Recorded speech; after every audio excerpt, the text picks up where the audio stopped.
Mark, sometimes you don't need analytical data to tell you the story. Just look at the situation, find the trend, and make the decision. Tyler Boyd's dip in production last year better correlates with Andy Dalton being off the field than it does with A.J. Green being off the field, despite public perception. You can't watch just highlight film because highlight film only shows the good things. Watch the player's actual game tape because you see the good and the bad.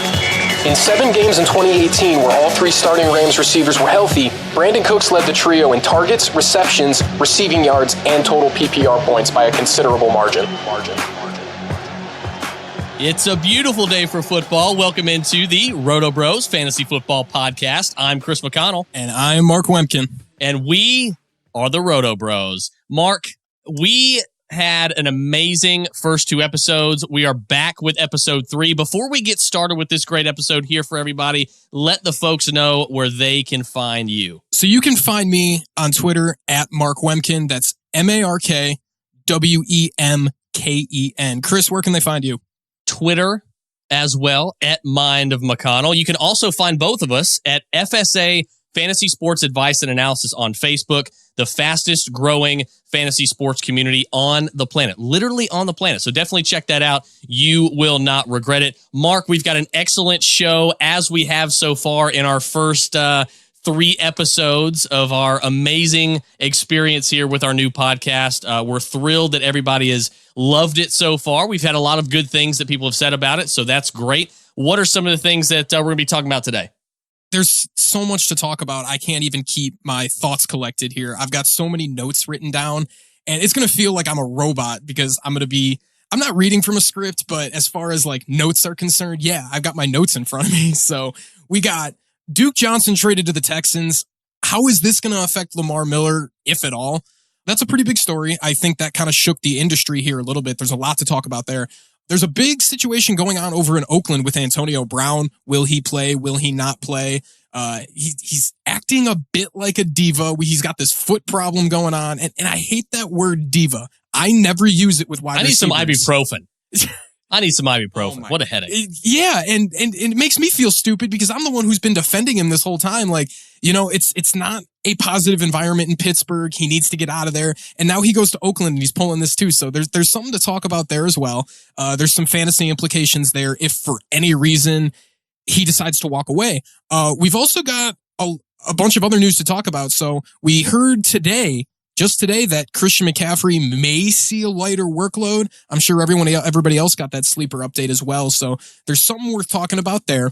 And one of the things that we're going to talk about like right in the middle of the show, the meat of the show, we're going to be talking about 2nd-year running backs and wide receivers. You know, Christian Kirk, Dante Pettis, Calvin Ridley, DJ Moore.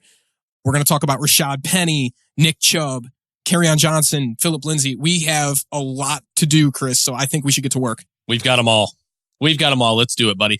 Yeah, absolutely. So let's start with this Duke Johnson trade to the Texans. A lot of people might argue that it doesn't hurt Lamar Miller at all. People might argue that it most definitely hurts Lamar Miller. I'm leaning closer to the latter. I think Duke Johnson is an extremely dynamic football player. He's one of the best receiving backs in the league. You look at some of the fantasy numbers he's put up over the last 2 seasons with the Cleveland Browns. Just from receiving alone, 41.5 fantasy points over expectation. And to get an idea of what this means, you can find this on RotoViz. You can use the RotoViz screener. It's a fantastic metric to kind of tell us how well a running back is performing outside of what's schemed for him. 41.5 fantasy points over expectation just from receiving is phenomenal. It essentially means that once he has the football in his hands, he is creating his own space.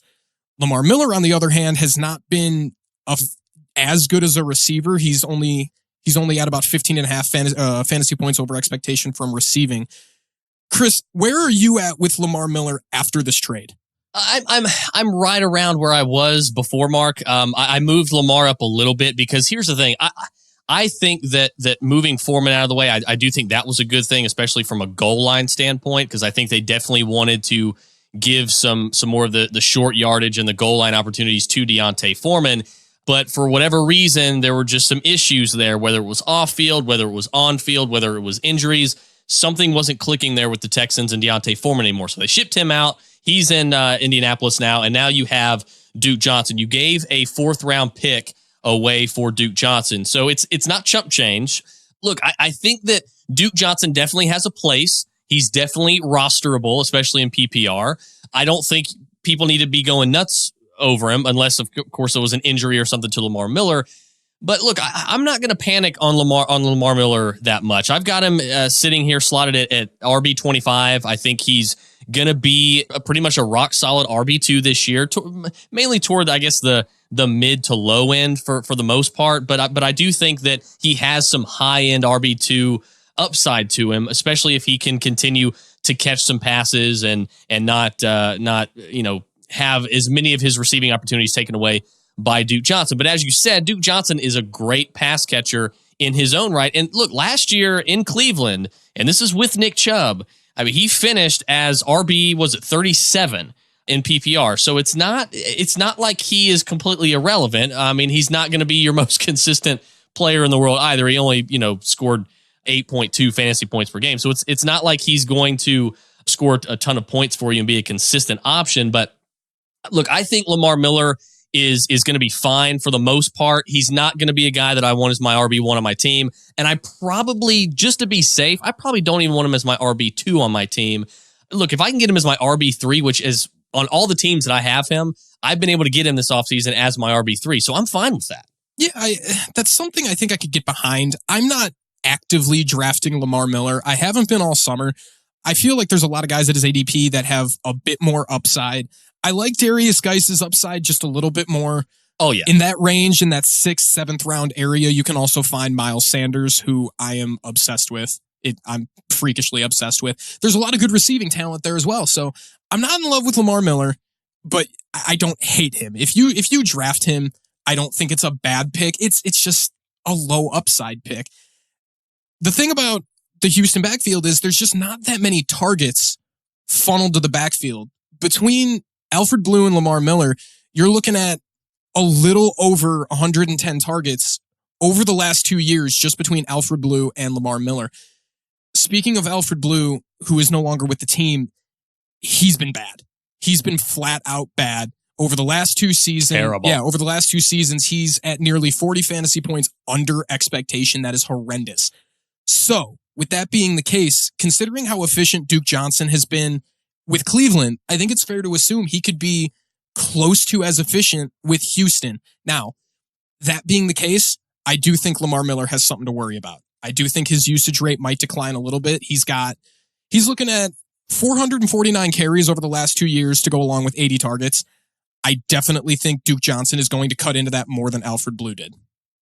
It's possible. And look, I'm not going into my draft saying, gotta have Lamar Miller, Like, Exactly. You're just like you said, like there's plenty of options, even at that ADP for Lamar Miller that I would much rather have. You mentioned a couple guys I'll mention. Kenyon Drake. Kenyon Drake is going one running back spot after Lamar Miller. I'm all over Kenyon Drake, as you know. He's going his RB30. I think that's a steal. I think I'd almost rather have Tevin Coleman than Lamar Miller, although it's close. Sony Michel's going ahead of him. I'll take Lamar Miller actually this year. I know a lot of people are going to call me crazy on that. We will touch on Sony Michel later, so definitely stick around for that as well. You mentioned Miles Sanders, Derrius Guice. Those are guys that are going after him. Even Austin Eckler. Whether or not Melvin Gordon plays, I like Austin Eckler. I think I'd rather have him as my RB3 in PPR because there's a safer floor there for me than Lamar Miller. So I'm not going into the draft like aiming for Lamar Miller, but if I can get him, like I said, as my RB3 or 4, which is what I've been doing all offseason, I'm perfectly fine with it. With Duke Johnson, look, again, I respect his receiving talent, and I think there is going to be a place for him in that backfield, and I think if he can stay healthy, he's already dealing with a hamstring injury, so we'll see how he recovers from that. But if he can stay healthy like he did last year for the most part and play in every game and stay on the field, he's going to be a guy that's probably going to be finishing that top 40 running backs just like he did last year. And this is going to be on a better football team and a better offense than he was last year. So all those are good things for him. Now, one of the key things for both he and Lamar, how much is the offensive line going to improve, right? I mean, we all assume that these teams with bad offensive lines last year just improved them. We talk about the Jets, we talk about the Bills, the Cardinals, the Vikings, the Falcons, and of course, the Jets and the Texans. So those are a lot of the big teams that had glaring holes on the O-line that we would imagine fix them. So we'll see if that helps as well. Every little thing will help Duke Johnson if his O-line can become healthy and if he can stay healthy as well. So there's opportunity there. I just don't know how much I'm buying into it, unless it's toward the very end of the draft. Yeah, I think that's fair. You look at what Alfred Blue did. They gave him 176 opportunities last year between targets and rushing attempts. I think that's insane. Alfred Blue is not that good of a football player. He's worse than Lamar Miller. Notice how I didn't say Lamar Miller is better. I'm saying Alfred Blue is worse. So there could be something here for Duke Johnson. Do I think he can take over the backfield completely? No. Do I think he can outperform his ADP so long as it doesn't skyrocket? Yeah, I think Duke Johnson can outperform his ADP. Yeah.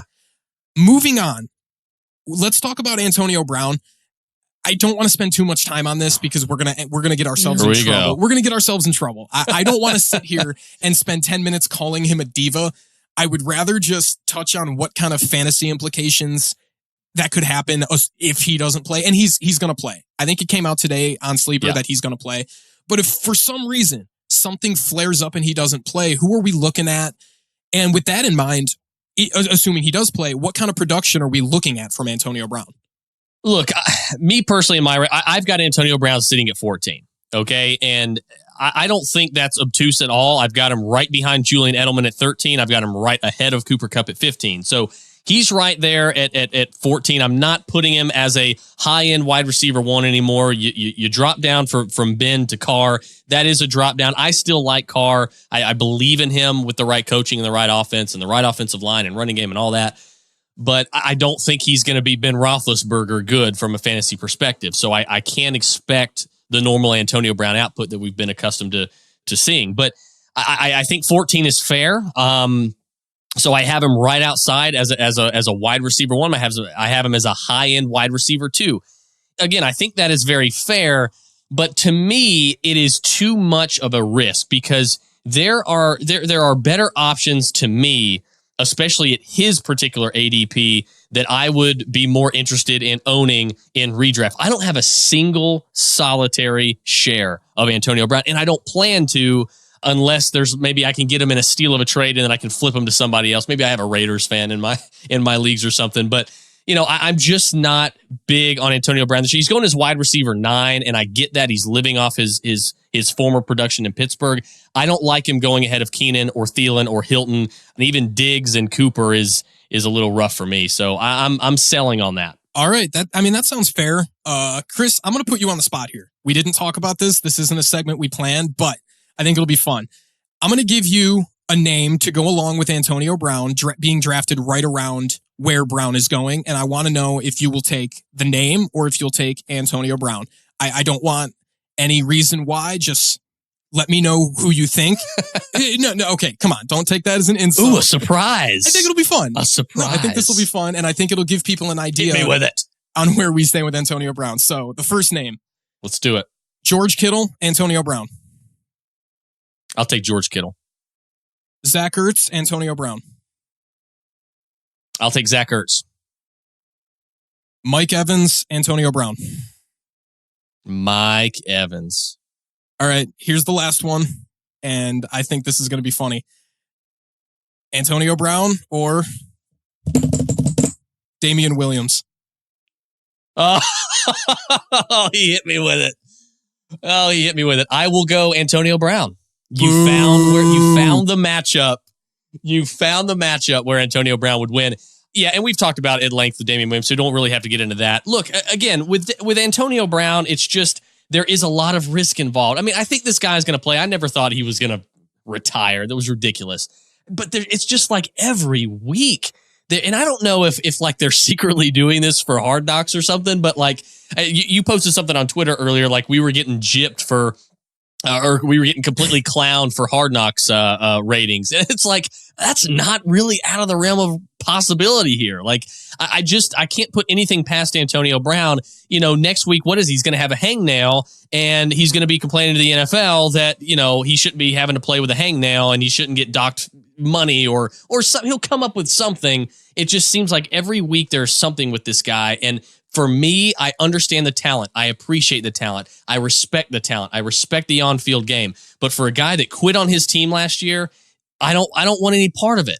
And there is so much risk here, not only just moving to Oakland and dealing with that mess, it is everything that encompasses Antonio Brown. Do you really want to roll that dice when you've got a perfectly good floor right behind him in Keenan Allen? An amazing floor and ceiling, really, with Adam Thielen. And you don't get much more money than PPR than Adam Thielen, for crying out loud. And then, of course, with T.Y. Hilton, there's just way too much risk with Antonio Brown. He's one of the riskiest players of the entire offseason for me.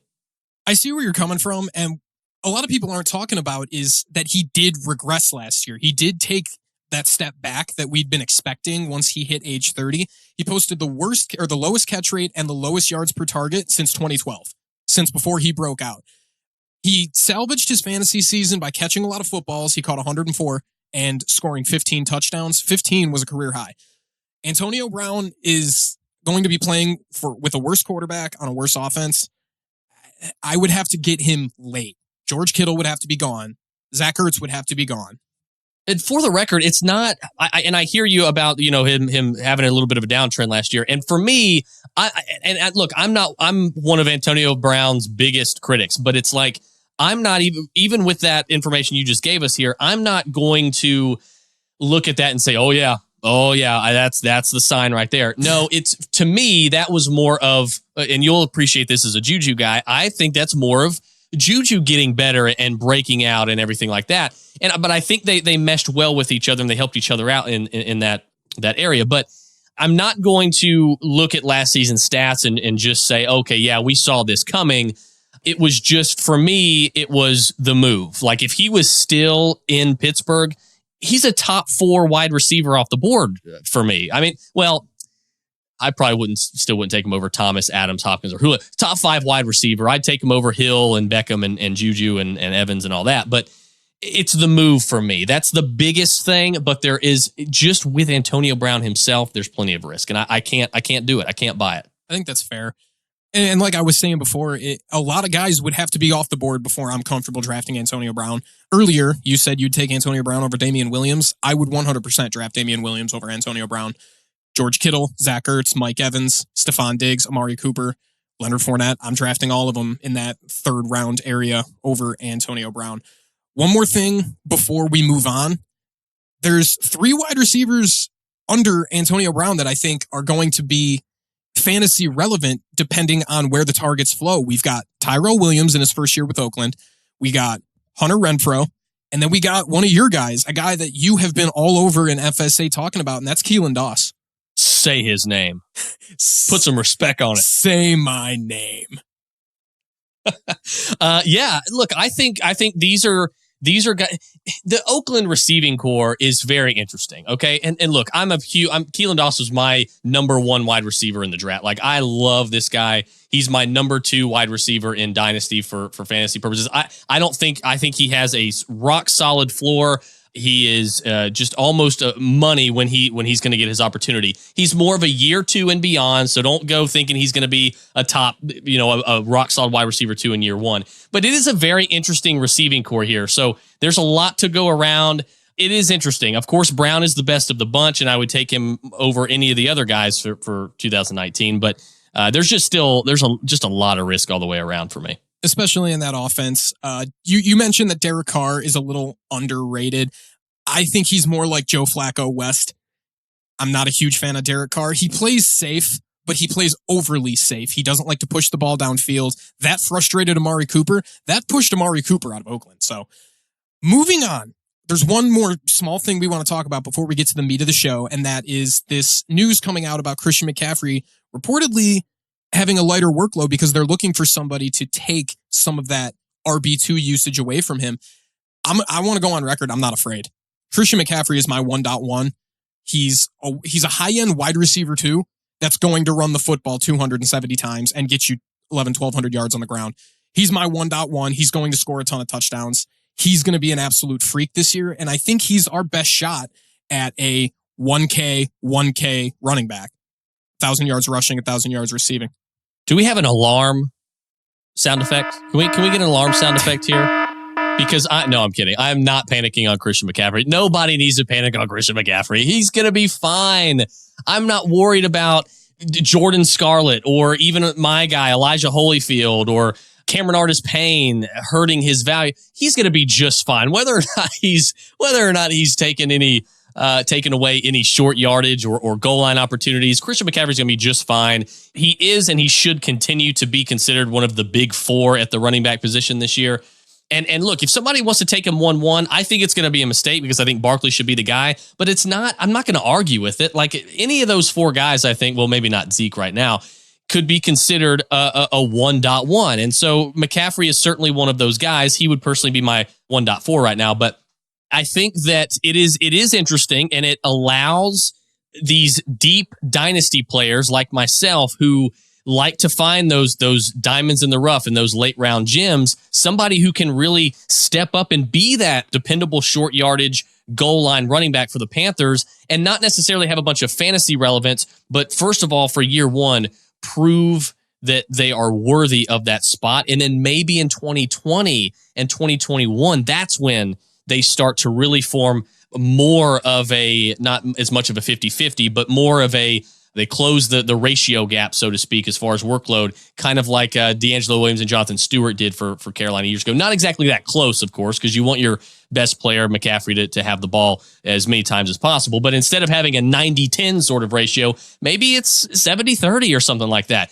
Elijah is a guy that I think deep dynasty leaguers should look at and pay attention to. I think he's the most talented running back out of all of those guys in the backfield right now. Obviously, sans Christian McCaffrey. So keep an eye on that. But look, it is zero relevance to 2019. So if you were, I saw a comment in FSA, a guy, I can't remember who it was, but a guy was asking, hey, if I'm thinking about taking Christian McCaffrey 1-1, does this make you think about taking Barkley 1-1? No, like if I'm taking Christian McCaffrey 1-1 and I'm set on it, then I'm set on it. This news is almost irrelevant, but there's a lot of people panicking. So we had to jump on that and sort of explain away. But guys, do not worry about Christian McCaffrey. He's going to be just fine. Draft him with confidence. Absolutely. Draft Christian McCaffrey with complete confidence. We're 22 minutes into the show. We've already heard about two of Chris's guys, his deep dynasty stash guys. We heard about Keelan Doss. We just heard about Elijah Holyfield. One thing that I do want to press is if you're a dynasty league player, there is nobody better to go to for rookie advice than my partner here, Chris McConnell. Chris is a guy who was able to nail Philip Lindsay immediately after he was signed. Chris told us in FSA, he has a post. If you join our group, we can dig it up. We will find that post. It clearly states that he is going to make D'Angelo Henderson expendable and that he's good enough, he's talented enough to make Royce Freeman expendable. And Chris got ripped apart for this take, but it's crazy because he was dead on the money with it. I don't want to pat you on the back too much because there's just too much we disagree on. So, but I do think you deserve. So let's get into the disagreement, shall we? Oh, absolutely. I can't wait to go to war with you, but I do think you deserve props for Philip Lindsay last year and every other call in deep dynasty leagues that you were able to hit. So I wanted to make sure people knew. Yeah, and just so people, because everybody's asking me lately, real quick, who this year's Philip Lindsay is. First of all, there's not always a Philip Lindsay in every draft, okay? But this year, if it's anybody, it is Preston Williams, the wide receiver out of Miami, playing for the Dolphins. I promise you, this guy will be Miami's wide receiver 1 by week 9 at the absolute latest. So I promise you, Preston Williams, dynasty leaguers, if he's in your free agent pool, grab him, throw him on your bench, throw him on your taxi.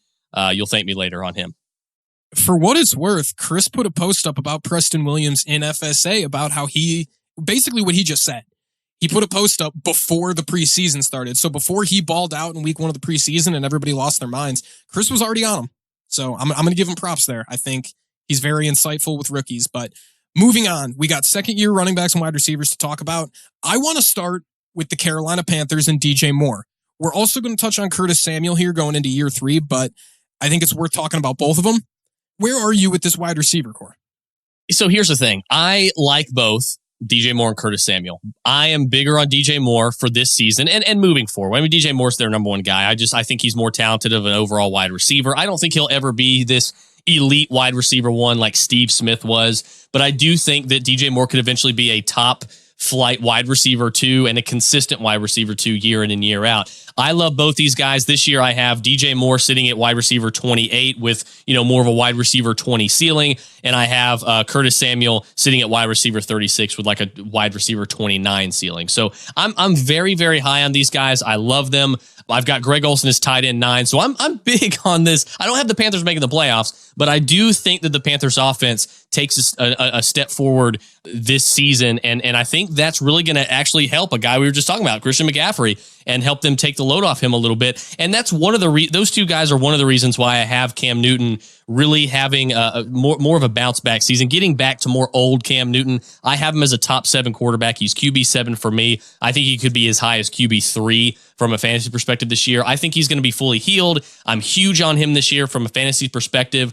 I think he's going to be an absolute fantastic fantasy pick.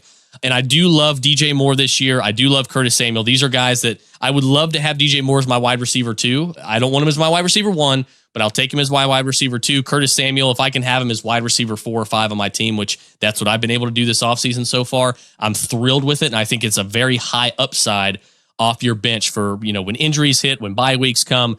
So I like this team this year. I like the offense, and I love DJ and Curtis this year. I know you are a big fan of Curtis, and I think the hype train with Curtis is starting to crank up a lot of steam here. Yeah, and I mentioned this to you before we started recording. It's starting to remind me of that Tyreek Hill hype we got 2 and 3 years ago before he really broke out. Ooh. I'm not saying he's going to become Tyreek Hill. I don't think he's nearly as good at football, but he could get that way. The way his reception perception data panned out, he is so good. And he was drafted as more of a gadget player, and he's making that transition into an actual wide receiver like Tyreek Hill did. Yeah, he's turned into the same type of wide receiver. I would agree. I think they have a lot of similarities. They're not the same player, but I do think they have some things in common. With that in mind, I'm as big a DJ Moore guy as you're going to find. Redraft, dynasty, doesn't matter. I am absolutely in love with DJ Moore. I just can't make heads or tails of which one of these guys is going to have the better year for a redraft purpose. Going through the summer, I was all about DJ Moore. I was drafting him as my wide receiver 2 anywhere. You look at his snap share data, he didn't start playing 70% of the snaps or more until about week 8. Every game before that, he never played more than 50 or 49% of the snaps. So he wasn't getting a ton of usage or opportunity. Once they started putting him on the field more, and as we know, snap share is the biggest correlation with fantasy production. Yeah, there's no debating that.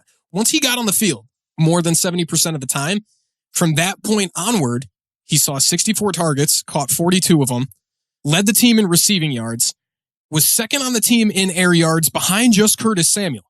But only Christian McCaffrey had more yards after the catch. DJ Moore had 300 yards after the catch from week 8 onward. Curtis Samuel only had 85.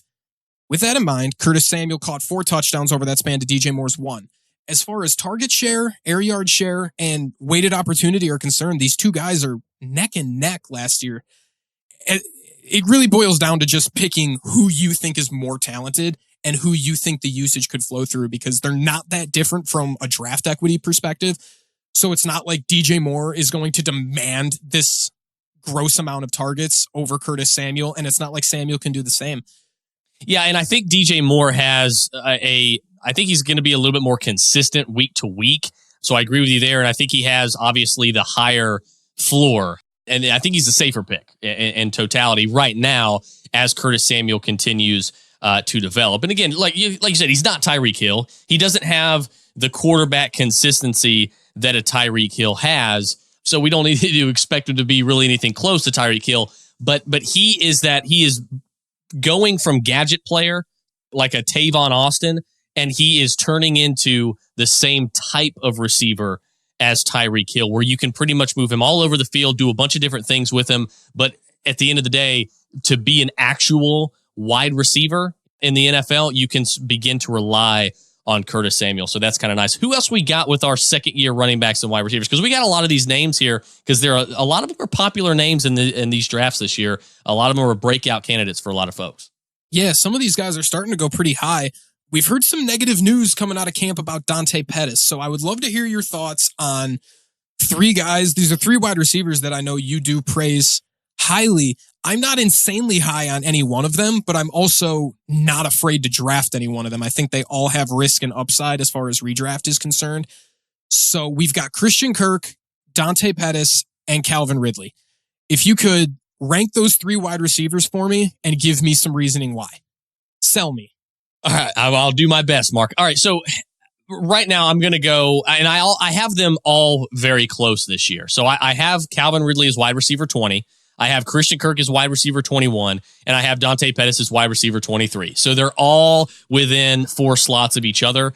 So I think that this is going to be an interesting thing to look at. Now, Calvin Ridley, Christian Kirk, they were my top 2 wide receivers, bar none, in the draft last year. Christian Kirk was number 1. I had Calvin Ridley number 2. We'll start with Calvin Ridley. Calvin Ridley, obviously, arguably the best route runner in the draft last season. He struggled with a couple drops throughout the season, and that's one thing that he really needs to work on is more of those concentration drops. And so you see a lot of first-year wide receivers deal with that. So I'm not too concerned. I think he'll learn. I think Matt Ryan, Julio Jones, Mohamed Sanu, those guys are really going to continue to rub off on Calvin Ridley. He's going to continue to be one of the more polished young wide receivers in the NFL. And I think this year he's even going to take a more of a step further. And we saw him earlier on the season. I mean, he erupted, and then all of a sudden he just kind of sort of tailed off toward the end of the year. So his final ranking was mainly due to when he erupted those first 3 to 5 games. And so, look, I like Ridley a lot this year. I think he'll be a little bit more consistent. I don't know if he's going to take that second-year leap that Julio did. You know, remember, it's kind of interesting. Julio had Roddy to learn from, and now Calvin has Julio. And so I think I don't think you're going to see the second-year leap that obviously Julio Jones had. I don't think you'll see that from Calvin Ridley. But you're going to see a better, more polished, more consistent wide receiver from Ridley. And with a rebuild offensive line with Matt Ryan, you're going to see more time for Matt Ryan to throw the football. So I got Calvin Ridley at 20, and I think that's pretty fair for the most part. Chris, I like where your head is at as far as Calvin Ridley is concerned. I love the fact he gets to sit behind one of the league's best and one of history's best in Julio Jones. It's going to be a productive system with Dirk Cutter taking the offense over again. Matt Ryan is back. Matt Ryan so quietly was one of the best quarterbacks in football last year. He was an MVP candidate. He was an absolute surgeon, and nobody seemed to care. So under Dirk Cutter, I do think there's a ton of upside with Calvin Ridley. So I like where your head is at. But we really didn't hear anything about Christian Kirk and Dante Pettis yet, so I'm excited to hear your thoughts on them. Yeah, so Christian Kirk, obviously, I think the upside is there. He should turn into that number 1 option, I think, this year. We saw the upside with him, all the things that he can do, just how good he is. There was a lot of questions. Can he play on the outside? He answered those questions just fine last year. He's going to be playing even more on the outside this year. Larry Fitzgerald will be playing more slot. More than he ever has, I think, this season. So I like both those guys. I think this Cliff Kingsbury offense is obviously going to be very potent, and I think Kyler Murray is going to have a pretty solid year 1. I've been on record saying I think we could see an RG3-ish sort of rookie season from Kyler Murray, as long as that offensive line holds up long enough for him to do that. So I like Christian Kirk. Again, he was my favorite wide receiver in the draft last year. I had him rated number 1 in the draft. I don't think really much changes. I think Kirk has a big boom. I think I've called him a cash cow this year. So I think if you could get Christian Kirk as your wide receiver 3, which you should be getting him as your wide receiver 3 fairly easily this year, I think you're locked and loaded as far as your wide receiver core goes. With Dante Pettis, there has been some negatives here, but look, he is going to likely be the number 1 wide receiver, not target, number 1 wide receiver on this Kyle Shanahan offense. That typically bodes well for the number 1 wide receiver, unless Deebo Samuel, who I also love, unless Deebo Samuel comes out of nowhere and just takes it from him. But look, I think Dante Pettis is going to be just fine. I want to see him more in the preseason and see him in actual game time. You guys know I don't really buy much into training camp and OTAs and mini camps unless it's for rookies and things of that nature, and guys that are coming back like Derrius Guice and things of that nature. But Dante Pettis, I'm not really listening to the negatives right now. I want to see what he does when he's got his cleats on and when it's time to turn the lights on and get things done on the field. So I'm not panicking on Pettis. I really, really like him. But wide receiver 23, I think it's fair. I've got him right behind Jarvis Landry, right ahead, actually, of Chris Godwin, which I don't think is going to be popular with a lot of Godwin people this season. So yeah, that's kind of how I feel on those three. That's kind of how I have them ranked. Again, Ridley 20, Christian Kirk 21, and Dante Pettis 23. I think you have those guys a bit high for my liking. I can get behind it, but it's not something I'm absolutely in love with. We're going to debate this more on episodes going forward. We still got a ton to talk about here, so make sure you guys stay tuned. We're going to talk about running backs next. So one backfield in particular that I want to start with, because I honestly think this could turn into a full-on war between me and Chris here, is Sony Michel. Chris has Sony Michel ranked notoriously low, well below consensus, well below where I have him. And he's a big believer in James White producing at an high-end RB2 rate he was an RB1 last year, but Chris believes that he's going to produce as a high-end RB2 again. So we're going to talk about this backfield. Chris, why are you so high on James White and low on Sony Michel? Deep breath, Mark. Here we go. All right. Look, Sony Michel was my number 2 running back in the draft last year, of course, after Saquon Barkley. I love Sony Michel. I love his talent. I watched him for 4 years. I'm a guy that through his first 2 years at UGA, I was not a fan. And then he bulked up, added some weight, and I really, really started to like what I saw his last 2 seasons there. So, I love the talent that Sony Michel has. And Sony, if he stays healthy, he's going to beat this RB30 ranking that I have him. And I know that's going to be way too low for a lot of people, and that's fine. I'm ready to take the heat on that. That's fine. My issue with him comes in, number one, with James White, of course. James White is probably the most safe pick in that backfield. He's a niche back. He's got his role locked in. And look, I think Sony's going to catch more passes this year, but I don't think it's going to be enough to really kill James White's value. I have James White as running back 20 RB21, and I think he obviously has a little more upside to finish in the high teens. But with Sony Michel, the main thing is not only his health, but it's the drafting of Damian Harris out of Alabama, a running back who fits the mold as sort of a Mark Ingram-esque running back. He can do it all. He can pass block. He can catch out of the backfield, and he can run between the tackles very well. And he's a great kid. He doesn't fumble the football, and he just doesn't deal with injury. So there's really nothing to really dislike about Damian Harris. It's not that I'm low on Sony Michel because they drafted Damian Harris and because I think Damian Harris is going to steal the job away from a healthy Sony Michel. It's that I think he could and very likely will steal the job from an unhealthy Sony Michel if we do deal with an unhealthy Sony Michel in 2019. So it's the injury risk with Sony that really makes me take a step back. If I can get him, I'll take him, but I want him as a value. It's a backfield that a lot of people stay away from because of the headaches in the past, but usually they produce at least one top 10 to 15 running back. And usually it's James White, but it was LeGarrette Blount a couple years ago. So there is room for that goal line short yardage back to really be very highly fantasy relevant. So look, there's a lot of risk there for me, and I just don't know if I trust Sony to, number one, stay healthy, and to, number two, keep a talented running back like Damian Harris, who was drafted in the 3rd round, by the way. It's not like he's a 7th round pick. This is a 3rd round pick out of Alabama who was coached very well in a pro-style offense that does not make mistakes, does not get hurt, and is a very good football player all the way around in every aspect of the game. I don't know if he's going to be able to hold Damian Harris off from actually getting significant snaps. I'm telling you right now, Dame is going to get more snaps than Rex Burkhead did the majority of the time that he was that he has been in New England. So I'm huge on Damian Harris. I don't think he's going to take the job from a healthy Sony, but if Sony gets hurt, that could be all she wrote for Sony Michel as the lead back in New England. Yeah, and that's not something I can get behind. I think Sony Michel is the clear-cut RB1 in this backfield for now. And honestly, I'm pretty much off James White in both redraft and best ball. You look at what he did with Sony Michel out of the lineup and with Rex Burkhead out of the lineup. He played 13 games with Sony Michel. He averaged 16 fantasy points per game with Sony Michel in the lineup compared to 23 without him. Now, obviously, 16 fantasy points per game is wonderful. You look at his opportunities. He saw about 13 opportunities a game. He was ridiculously efficient. When you're scoring 16 fantasy points a game on just 13 touches, you're well over a fantasy point per touch. That's insane. With Sony Michel out of the lineup, you're still looking at 18 touches or 18 opportunities rather between targets and attempts per game.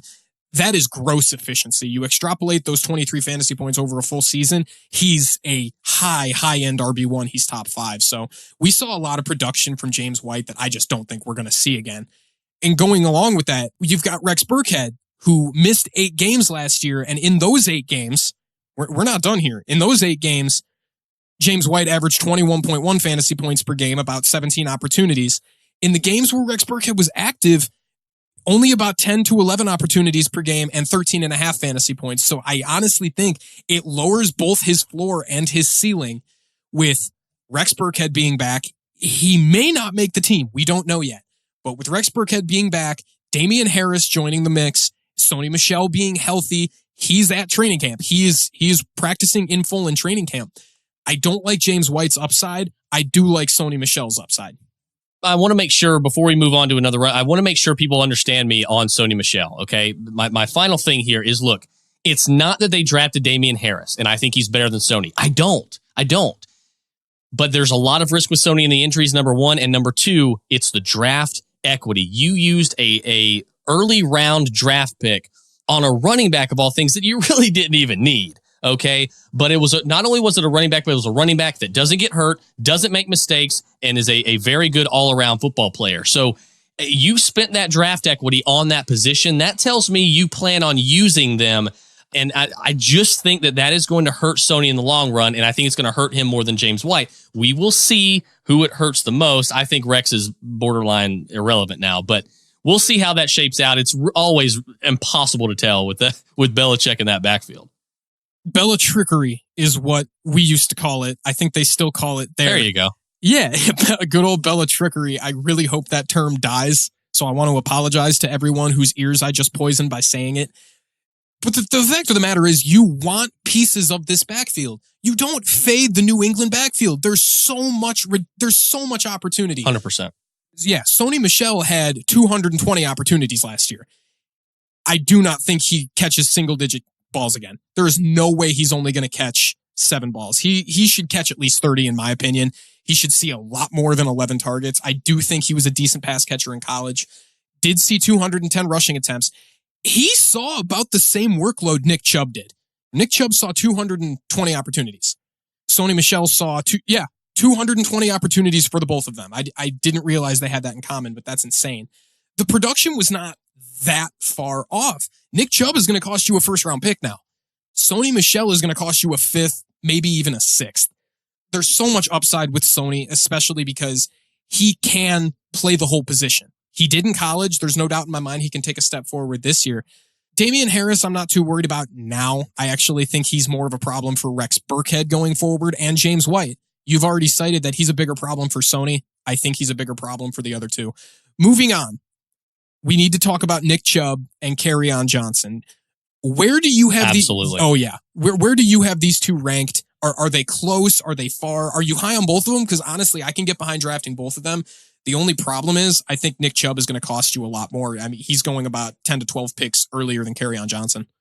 I'm super high on both of them. I love them. I think they're both very high breakout candidates. They're right next to each other. I have Kerryon Johnson RB15. I have Nick Chubb as RB16. So I think I'm probably a little lower on Chubb than some people, but it is the people that I have in front of him that I believe in, number one. And then, of course, there's the Kareem Hunt factor that just seems too many people are forgetting about. Like, you and I love Kareem Hunt. This is one of the guys that I told people to look out for in the 2017 draft. This is a guy that you really need to look out for because he could cause some serious issues for Nick Chubb. So you might want to think about handcuffing him, or you might want to think about trading Nick Chubb high toward the end of the year when Hunt comes back for maybe a guy like Kerryon Johnson, who it doesn't really have that much of a worry. If people are going to mention CJ Anderson, I wouldn't even worry about that. These are two guys that I love this year. I think there's a lot of pass catching. Look, one guy lost Duke Johnson. The other guy lost Theo Riddick. That's excellent for both of them. And I think there's a reason to really move those guys up a few spots. But one guy has Kareem Hunt. The other has CJ Anderson. And I don't think that CJ Anderson is as big of a threat to Kerryon Johnson's workload week 1 all the way to week 17 than Kareem Hunt is to Nick Chubb's workload when he gets back all the way to week 17. So there's a bigger risk for me with Nick Chubb than there is with Kerryon Johnson. I think that offense is going to run through Kerryon Johnson, no pun intended, because they are with Matt Patricia, who we both don't like as a head coach. They are looking like they're going to be a run-first football team. But look, he's going to catch a ton of passes. Like, Kerryon Johnson is going Catchy-on Johnson. You like calling him Barryon. I'm going to call him Catchy-on Johnson because I want people... Dude, I want people what to did I tell you on episode this guy, 2? What did I tell you on this episode guy, 2? Retire the comment. I'll be here all week. I'll quit. Be here all week. I'll leave the podcast. Look, I'll start my own. Kerryon is going to catch plenty of passes this year. He's going to be a PPR monster as long as he's healthy. That is his big thing, is staying on the field. So we'll see if he can do that. But of course, we don't like to, predict injury. So we're assuming these guys are going to stay healthy. I love Chubb as RB16, Kerryon Johnson, RB15. I'd love to have shares of both, and I have shares of both. I own them both in a dynasty league. So give me all the shares of both of these guys, especially KJ. Chris, I just want you to know that your voice cracked, and we all heard it. All the listeners. Joe Pollock, who's going to edit this podcast, heard it. Joe, don't you dare edit that out. All right. I needed some water. I'm thirsty, man. It gets so hot in here whenever we record because I have to turn my fan off and I have to close my windows, especially because it was raining today. And I don't want my mic picking up all that noise. It gets so disgustingly hot in here that whenever we stop recording, it's because you're so mad at me that I have Juju as wide receiver 11. That's what it is, Mark. Don't lie. Oh, is that what we're going to do tonight? We're going to fight? Come on, man. No, don't get me started. As far as Nick Chubb and Kerryon Johnson is concerned, we are on the same page here in the sense that they're close, but I have Nick Chubb ranked a little higher. I was just like everybody else. I had to bump him up when Duke Johnson got moved, just like I had to bump Kerryon Johnson up when Theo Riddick got moved. That's 75 targets just in the backfield alone, getting freed up for Kerryon Johnson, who saw 39 in 10 games. He is going to catch a lot of footballs. I think he's got 80 catch upside. But the thing is, with Nick Chubb and Kerryon Johnson, we're talking about two guys that were insanely efficient with the volume they saw. Nick Chubb, well over 40 fantasy points over expectation between rushing attempts and receiving. Kerryon Johnson was over 21 in fantasy points over expectation. So these were guys that were insanely efficient with their work. They're good at football. They are, as Adam Levitan would say, they are #good. So these are two guys you can absolutely target. If you can get Nick Chubb still in the second and run it back in the third with Kerryon Johnson after going like Devontae Adams, DeAndre Hopkins, Travis Kelce in the first, I think you're in tremendous shape for redraft purposes. I want to touch on just a couple other names here before we move on. 3 other guys that I think people are really interested in, and they're kind of lightning rods this year. Philip Lindsay, real quick.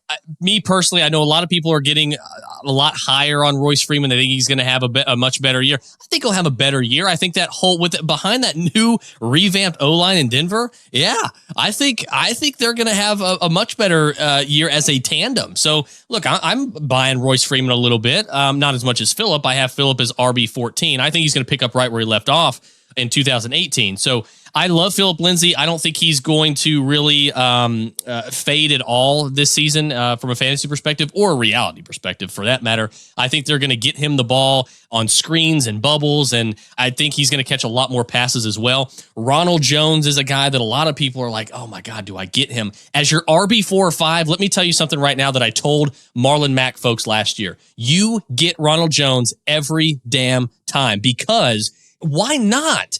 As a guy who has a high ceiling in this Bruce Arians offense, Peyton Barber is not that good at football. He is not an efficient runner of the football at all. Look, Peyton Barber is going to start the season as the starter.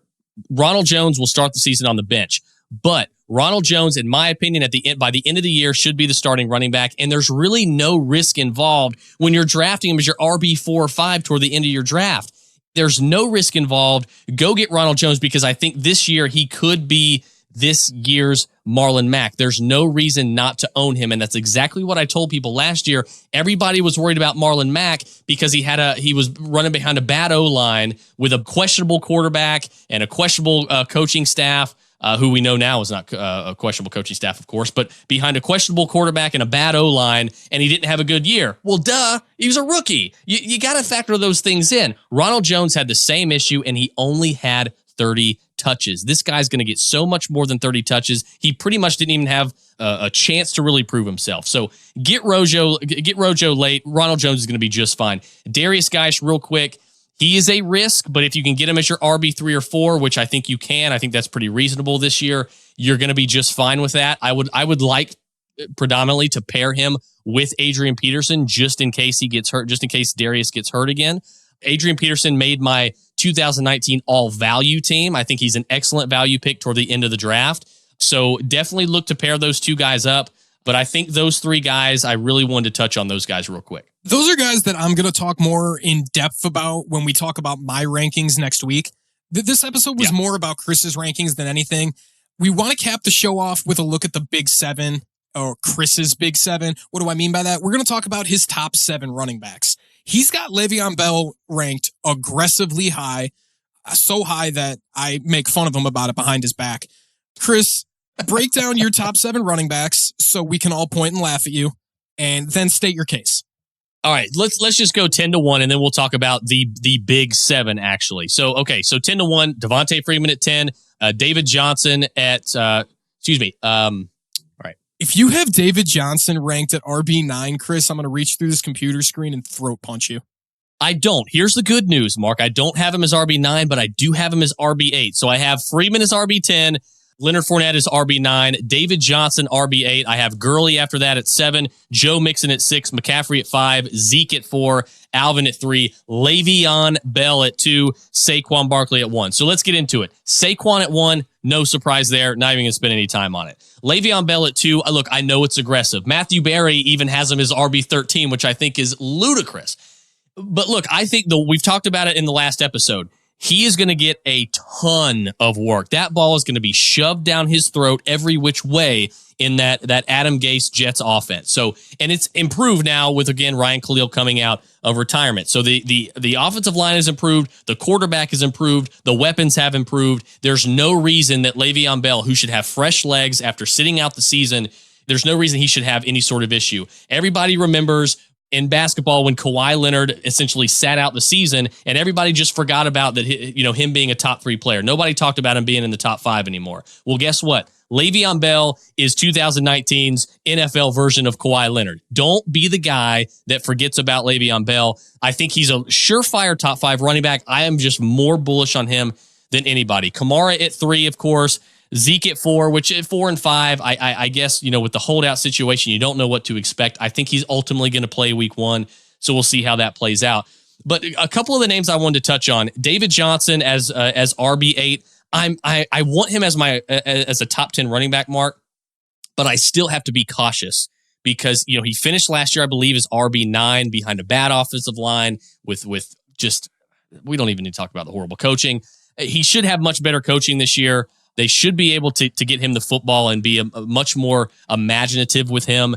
And so I think David Johnson's in for a much better season. I could see him being a top 3 running back this year. Todd Gurley, I'm not really concerned about his knee. I have him as RB7. I think he's going to be fine, at least for this season. I'm not panicking. And so, look, these are the pretty much the Big 7, ending with Melvin Gordon here. I have him as RB11. This is the one that I kind of the holdout, the running back issue I worry about the most. I don't think he has a lot of leverage. I think he may miss 1 to 3 games. I think he's going to be just fine as the season goes. So, he's going toward the end of the second round right now because of all this risk, and I can't really blame folks. But I wanted to touch on those on the Big 7 names at running back this year so far because there's a lot of people concerned about Melvin and Todd and Zeke. Just kind of calm down. And even the news with Christian McCaffrey we talked about earlier, calm down. These guys are going to be just fine. Let's all just breathe. They're going to be fine. They're going to be top 10 running backs this year. That's something you say a lot in FSA. You just tell people, just breathe, just breathe. And I always picture that scene in SpongeBob where he's looking for his ID, his name tag, and he just starts, and I just get this hilarious image in my head of people pounding their keyboards like, what do I do about Christian McCaffrey? What do I do about Zeke? What do I do? I'm with Chris. We can relax.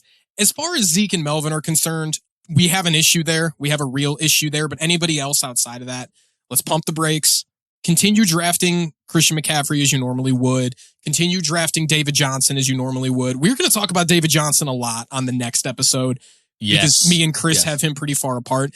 David Johnson's a player I've watched a lot of film on. He's a forgotten man right now. He's a forgotten man, and I'm sad. I'm sad, Mark. I don't agree with that. I don't agree with that at all. I do think I have him ranked right around consensus at RB5. I kind of feel like you're the one who's forgotten about him. Man, I have maybe I am. I have ripped you a new one on this episode. Guys, me and Chris are pretty close.